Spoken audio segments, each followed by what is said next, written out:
এখন যমুনা ব্রিজের উপরে আমাদের ট্রেন চলতেছে ধীর গতিতে, দেখতে পারতেছেন।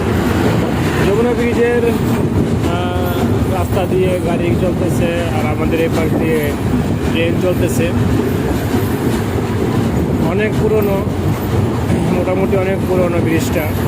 তো যেই জায়গাটা দিয়ে রেল চলতেছে, রেল লাইনটা খুব ঝুঁকিপূর্ণ অবস্থায় আছে। তো অপর পাশে আরেকটি রেল সেতু হচ্ছে, অল্প দিনের ভিতরে ওই রেল সেতুটা চালু হবে। যদি ওই রেল সেতুটা চালু হয় তখন এ পাশ দিয়ে গাড়ি ঘোড়ার চাপ, ট্রেনের চাপ অনেকটা কমে যাবে।